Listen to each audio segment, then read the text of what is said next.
Ya baik, selamat siang untuk yang teman-teman di Zoom dan juga yang di ruangan ini ya. Kita bisa berjumpa. Nah, saya waktunya cuma 15 menit. Tolong dikasih reminder supaya tidak berlebihan waktu. Jadi sebenarnya paper atau tulisan ini berangkat dari pengalaman personal. Waktu saya setelah 7 tahun di satu asuransi sebagai agent ya, tetapi sebagai klien. Saya belum selesai sejak tahun, lalu saya minta saya tutup asuransinya supaya mereka itu mengembalikan kita dana dari investasi yang tidak berlanjut. Tapi dalam klausal setelah proses, di sana ada klausal bahwa saya harus bersedia menyerahkan seluruh data dan data yang mereka beri boleh disebarkan ke kepentingan obat, medis, dan rumah sakit. Dan saya sudah bayangkan itu. Pasti data-data saya itu pasti masuk ke rumah sakit manapun, jadi bisa lihat rekam jejak dari penyakit saya ketika saya memberikan asuransi A. Yang mau tidak mau saya tanda tangan, kalau saya nggak tanda tangan, uangnya nggak cair kan, jadi sisa asuransi. Jadi dari situ saya melihat bahwa data itu di tengah kondisi kayak ini menjadi sangat serius gitu ya. Jadi pertama kecerdasan buatan mengubah makna tubuh subjek perawatan menjadi entitas statistik. Jadi dulu tubuh itu dirawat, sekarang tubuh itu justru dipasang. Nanti akan ada kata lain namanya dikomunikasi. Ya. Jadi dia ada sistem prediktif, analitik, biometrik, algoritma diagnosis. Tubuh manusia tidak lagi sekedar disebutkan, melainkan jadi objek yang terus-menerus diukur, mengoptimalkan dan dikendalikan. Jadi ini sebuah perubahan atau shifting dari data keras atau data budaya datanya. Kalau teknisnya yang pertama quantified self and self tracking. Jadi Bapak Ibu mungkin ini simpelnya begini ya. Jadi kita itu diberikan banyak tools sekarang untuk bisa diamati atau di tracking gitu. Contoh, makanya Bapak Ibu punya jam tangan pintar itu ya. Pintar itu kan data-data detak jantung Bapak Ibu semuanya itu ada di situ. Dan Bapak Ibu tidak pernah pertanyakan data itu kemana, ya. Data itu kemana dan bisa digunakan untuk apa? Bisa jadi dari teknologi wearable itu data diambil. Yang kedua, prediksi penyakit sebelum gejala muncul, pergeseran paradigma penyembuhan menjadi mengantisipasi. Jadi soal narasi menjaga kayak general check up dan lain sebagainya kita sering begitu ya. Ketahuan, nah, kita tidak pernah bertanya data kita kemana ya. General check up apakah yang terjual belikan kita juga nggak tahu ya. Akhirnya memunculkan apa? Karena ada himpunan data begitu, maka ya kapitalisme data yang pasti ada. Jadi komodifikasi data itu pasti ada dan ada sumber demand, ada yang membutuhkan hal itu. Entah mau dipakai untuk produk tertentu atau dipakai untuk menyasar sisi yang lain. Orang yang kaya, makin dia kaya, dia kan makin sering ke rumah sakit tuh kan. Lebih canggih, dia dapat canggih, lebih canggih begitu ya. Lalu datanya, sehingga ada kasus lain, ada ketimpangan dirasa data, dikumpulin data kan atau benefit pada instansi tertentu. Tapi kalau data-data, kalau Bapak Ibu jadi anaknya 9 naga begitu ya, pengusaha hebat begitu kan, maka data Bapak Ibu itu menjadi data yang mahal. Jadi ternyata data itu ada harga. Kalau data kayak, aduh kayaknya enggak apa-apa lah ini orang kayak gitu. Tetapi akses Bapak Ibu ini karena ada monopoli seperti itu. Nah, yang pertama tesis saya pakai Michel kasus dan pergeseran ini. Of sexuality, discipline and punish, burden of the prison dan lain sebagainya. Yang pertama mungkin yang soal biopolitics ya. Biopolitics itu pergeseran dari sekedar kekuasaan yang berdaulat menjadi ada typos itu menjadi biopower begitu ya. Jadi ada kekuasaan itu, ada data maka kita harus mengambil kekuasaan soal itu. Terus yang kedua tentang disciplinary power, bahwa power itu dia akan melakukan semacam disiplin ya, disiplin dan membuat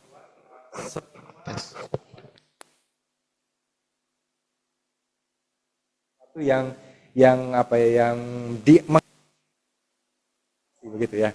Jadi kayak Bapak Ibu pakai, jadi ada mekanisme aja.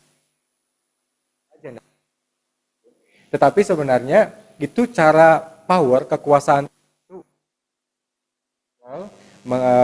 lalu meneliti kita dan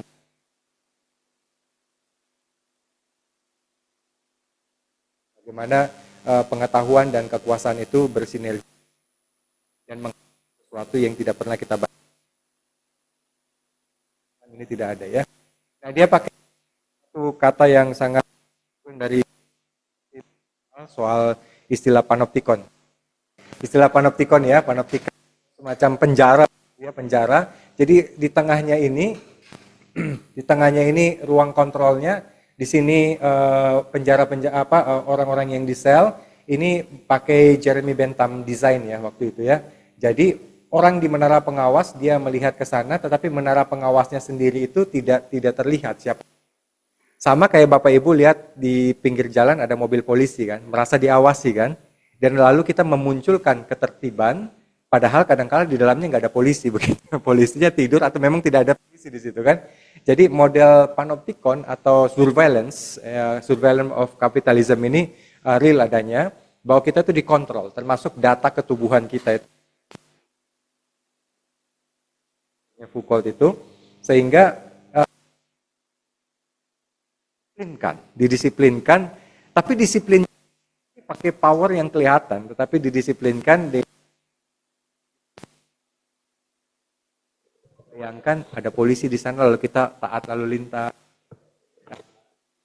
mengontrol, tetapi kita pakai supaya untuk berapa jalan lalu kesehatan dan lain sebagainya.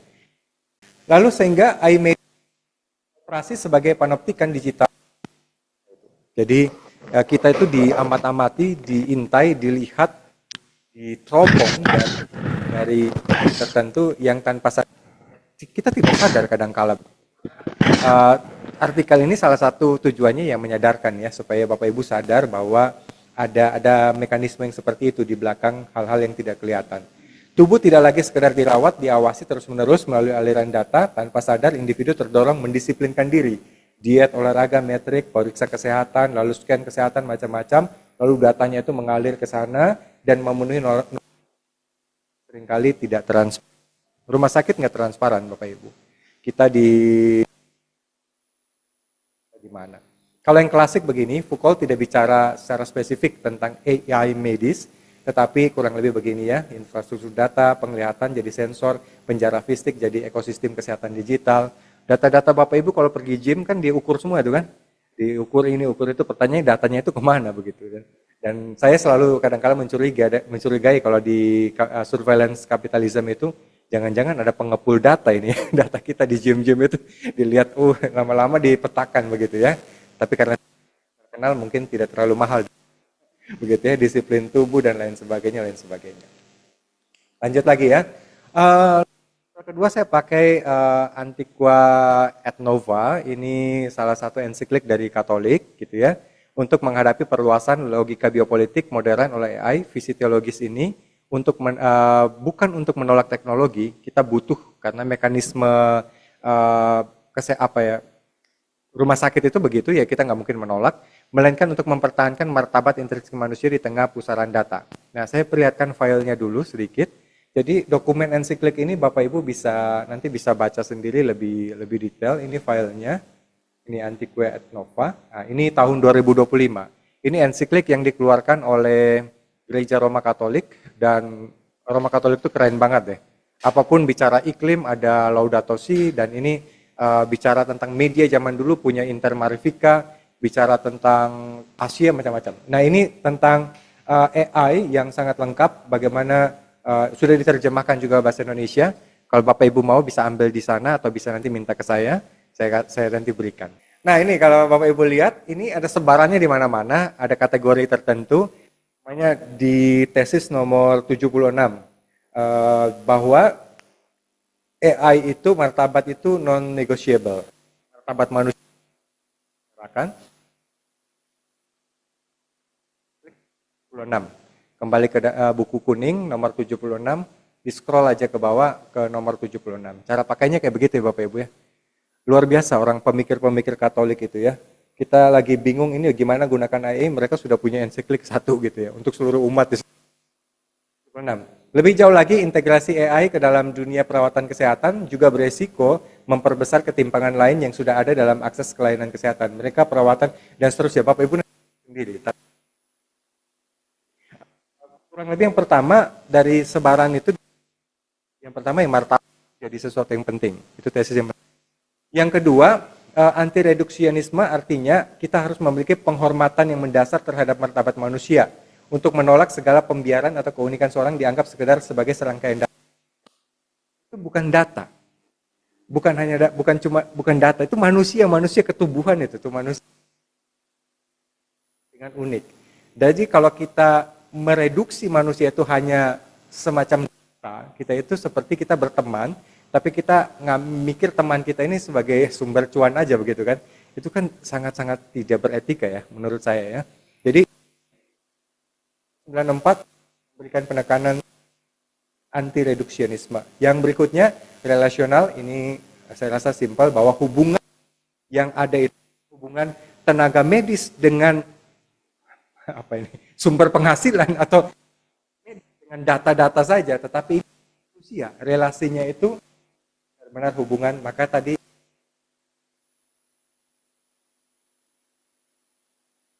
sebagainya itu benar-benar harus diketahui. Terus yang terakhir, artinya data harus begitu ya. Bayangkan ya, kalau tenaga medis cara berpikirnya data klasik seperti ini, semuanya komodifikasi seperti ini kan repot sekali. Kita pasien-pasien BPJS ini maka terdiskriminasi kita di dalam hal yang seperti ini ya. Nanti pas kita berobat lagi ditanya, Pak, ini datanya Pak Romi di mana? Sudah hilang. Ternyata dataku dulu udah dibuang begitu ya. Jadi ketimpangan terjadi reduksionisme, anti teknologi, tidak anti dari bagian kecil dari khusus untuk kesehatan dan AI ya. Sintesisnya menyelaraskan efisiensi algoritma dengan belas kasihan manusia, inovasi AI medis tetap ada. Penting ya, kita tuh periksa supaya ketahuan kan ini ada penyempitan di mana dan lain sebagainya. Tetapi soal keamanan, kerahasiaan, soal relasional dan lain sebagainya penting untuk dipikirkan. Empati, martabat, keadilan dan akses. Semua orang yang punya duit aja yang punya akses. Harusnya kita juga punya akses untuk bisa melihat data dan bagaimana kerahasiaan penggunaan data itu. Jadi pelayanan kesehatan ideal, implementasi konkret menuntut agar teknologi diarahkan menjaga martabat dan seterusnya. Lalu bagaimana transparansi data kita dipakai untuk apa, siapa yang boleh melihat dan lain sebagainya.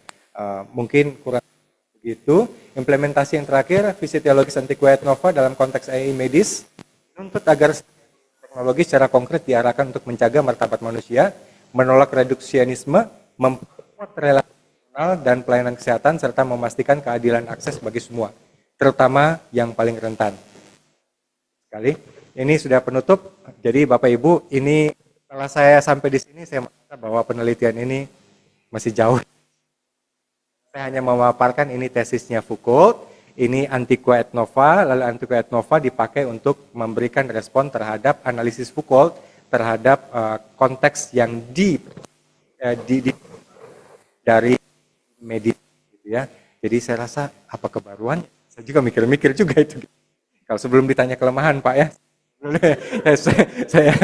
saya begitu ya. Jadi memang ini sangat ya, tidak terlalu ke bawah, tetapi juga tidak terlalu sampai sesuatu yang. Jadi saya minta masukan Bapak yang mungkin tertarik dengan isu ini, berikan saya masukan supaya saya bisa memperlengkapi. Jawab. Terima kasih Mas Romi atas presentasinya. Saya sampai sekarang itu bingung pemimpin dilakukan oleh teolog dan filsuf. kepentingan penelitian tentang reduksionisme terkait dengan data yang dikumpulkan, karena yang pertama semua data medis itu Pak itu ada informasinya, dan bahkan ketika dimasukkan iCloud itu yang namanya ISO 277 dan itu strict terkait dengan keamanan safety data. Dan bahkan profesor saya waktu di UGM itu seorang peneliti dan dia mengambil big data dari Belanda. Semua data pasien yang ada di Belanda masuk di dalam semua. Tapi itu ada etika yang mengambil data seperti itu. Nah pertanyaan saya adalah, kalau kita menganggap bahwa semua data yang terkumpulkan itu sebagai bagian dari reduksionisme, berarti tidak ada kesempatan bagi sains murni, saya menganggap sebagai sains murni ya, karena kegiatan kualitatif yang kuantitatif, sains murni untuk mendeteksi hal-hal yang terkait dengan medis, terkait dengan preventif, kuratif, dan sebagainya, termasuk efisiensi obat. Kalau kita menganggap bahwa kalau kita kumpulin data ini diperjualbelikan dan sebagainya. Memang betul data itu digunakan karena namanya penelitian medis tahap kelima, ketika obat sudah diperjualbelikan, misalnya paracetamol diperjualbelikan.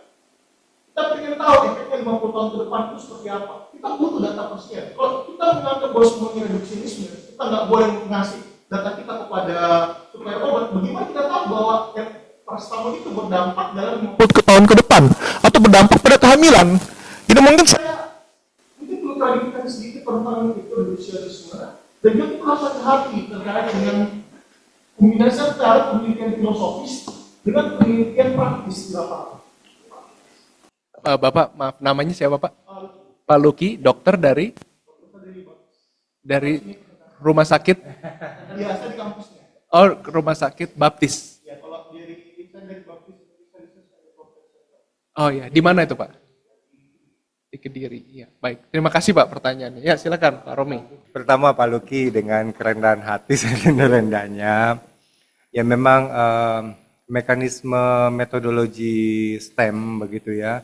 Memang sangat meyakinkan, sangat maju, memberikan banyak kontribusi terhadap dunia. Itu harus diakui begitu kan.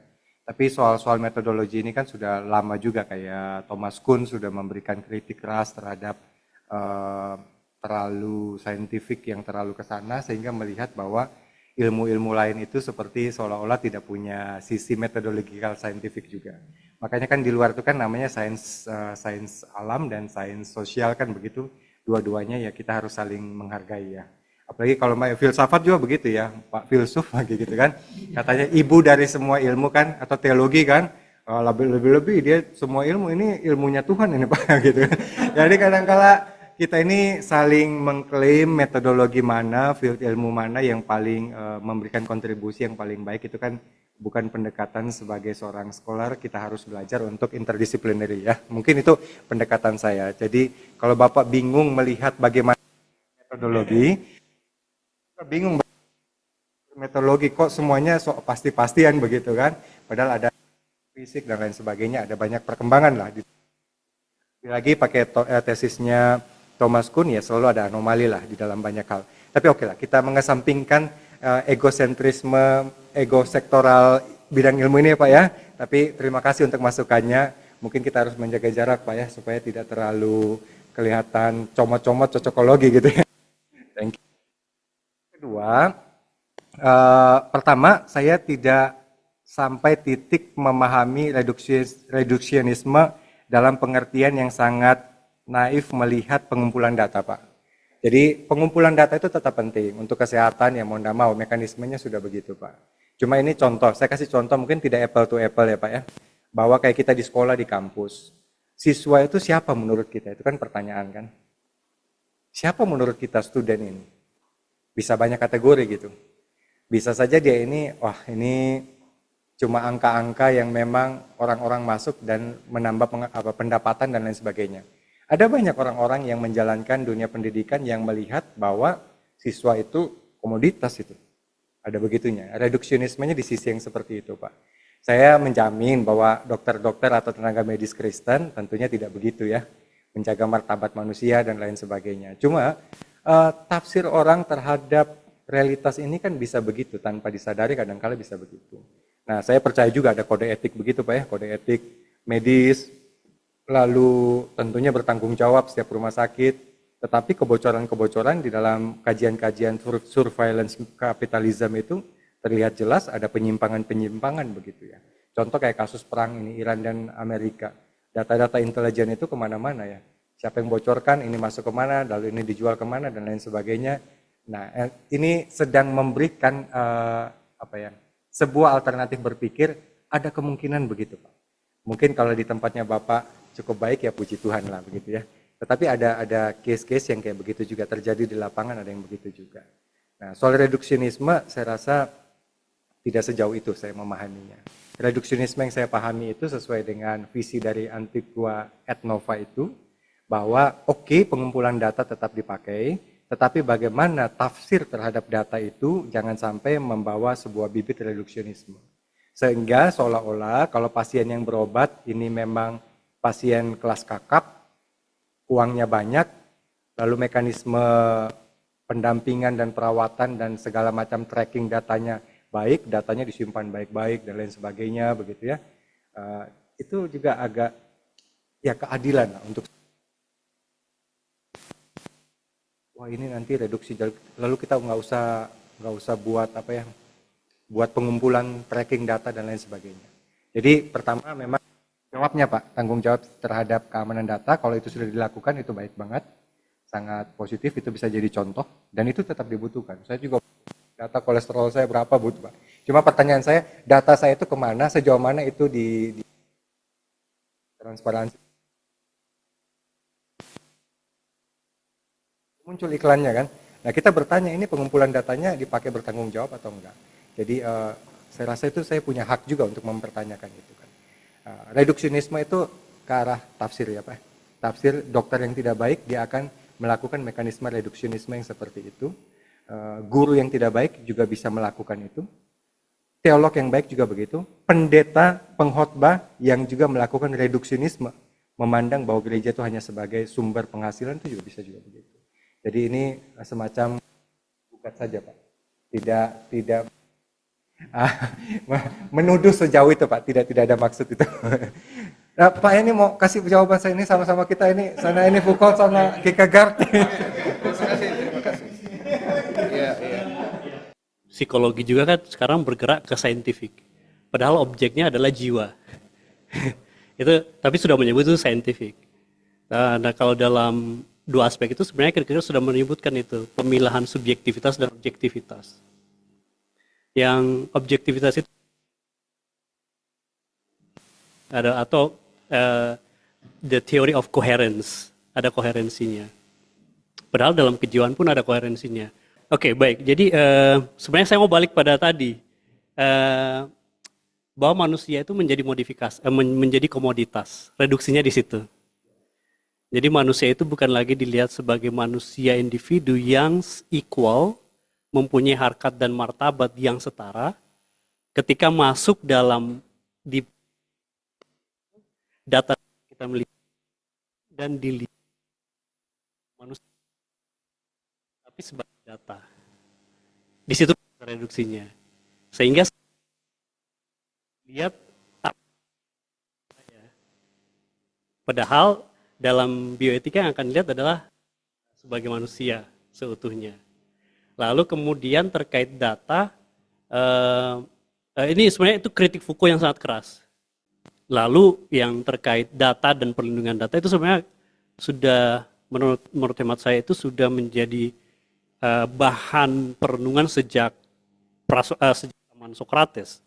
Lalu Plato kemudian mengatakan begini, pertanyaan serius, who will guard the guardian? Siapa yang akan menjaga si penjaga? Manusia itu korup, cenderung akan korup. Kalau misalnya kita mempunyai data ini, saya punya data semua tentang umat manusia, saya atau perusahaan. Siapa yang akan menjamin bahwa perusahaan ini tidak akan ada guardian lagi? Kalau dia di balik dia akan ada guardian, maka ini akan pada titik yang tidak ada akhirnya. Sehingga pertanyaan serius terhadap AI pun saat ini adalah who will guard the AI? Siapa yang akan menjaga dia untuk kemudian bisa tahu bahwa dia tidak akan menjadi buruk? Karena ada, ya, Thank you. Ini menarik sekali ya. Tapi ya mungkin satu lagi ya teman-teman yang lain. Jadi pas saya dengar obrolan saya dengar presentasinya Pak Romi, saya hampir mau jual smartwatch saya karena smartwatch itu jelek gitu ya. Tapi karena dengar dari Pak Luki tadi dan ternyata butuh data juga, jadi nggak jadi saya jual.